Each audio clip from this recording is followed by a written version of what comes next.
In this second section, we will talk about the calculation of caries prevalence, DMFT and DMFS indices. Caries prevalence, if not specified, usually means the proportion of people with caries in the population. That means in the first example, there are 76 people with at least one caries lesion or any signs of previously existing lesions, filling or extracted tooth, 76 out of every 100. And in the second example, prevalence is lower, 39% of people in the population has caries. Caries measured with DMF index, so damaged, missed, and filled teeth. If the index for a person is higher than 0, so 1 or more, these people will be counted as person with caries. We should always remember that we can detect caries lesion in different stages. Usually in epidemiologic studies, only D5 level, that means dentinal cavity level, is detected. For example, in Latvia in 2016, we performed a study in 12-year-olds. We found that 72% of all children had DMFT higher than 0 in D5 level. If we added enamel lesions in D3 level, the prevalence increased to 80%. But if we added white spot lesions, we found that almost all 12-year-old teens in Latvia had some caries experience, just 1.5% didn't. And here we have to consider that there are lesions which could be detected only by some additional equipment which we didn't use in the study, for example, radiographs or transillumination. And there are also lesions which can be there but are so small that are not detectable clinically. So the real prevalence is usually higher than reported in the study. When a caries is being detected by any system which allows it to detect a caries in different stages, for example, ICDAS, NIVAD, CAST, or other, the DMFT index could be modified to report more information. In this situation, the calculation of DMFT gets more complicated, but the main principles of DMF index are the same. Every tooth, in case of DMFT, or surface in case of DMFS, can be counted only once. Counting should be started from the most damaged teeth or surfaces. That means if one tooth is counted as damaged, it is not counted as filled, even if there is a filling. The same about surface.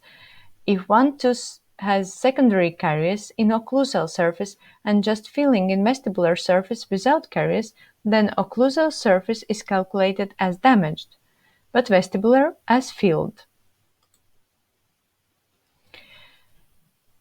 Even more complicated everything gets when we want to report our results in those different levels.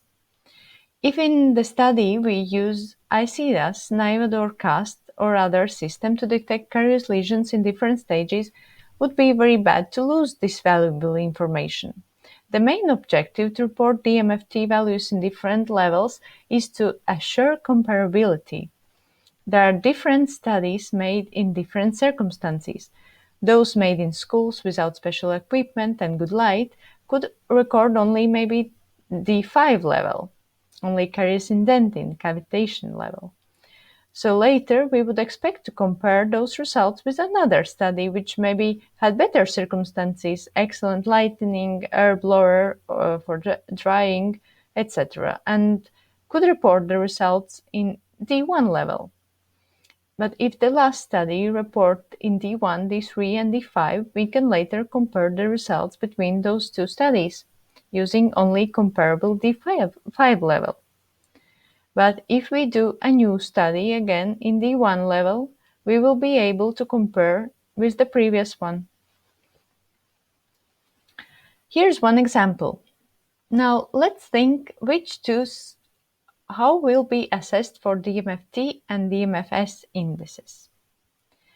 1/6 has lesion in ICDAS 2 level. It will be counted only in D1 MFT index as damaged tooth and only occlusal surface will be counted as damaged surface in D1MFS index. Tooth number 55 has big cavity. I see that's 6 level in MOD and also lingual surface. But vestibular surface, there is a D1 lesion, I see that's code 1.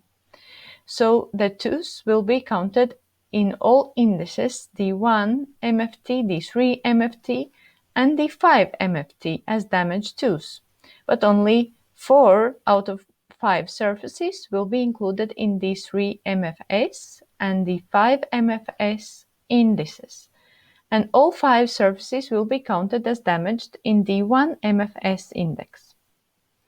And now let's see the tooth 6.5. There is a cavity in mesial surface and occlusal filling. When D5 level will be reported, these tooth will be counted as filled, the same as in D3 and D1 MFT indices.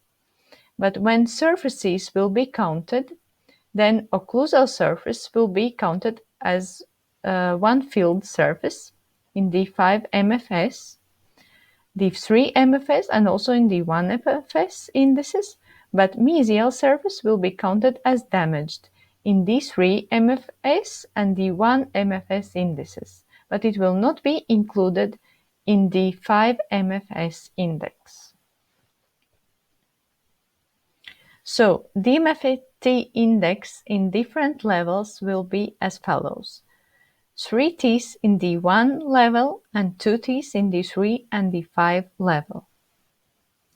And for surfaces, 8 surfaces in D1 level, 6 in D3 and 5 in D1 level. Take your time to make your own calculations to understand it better.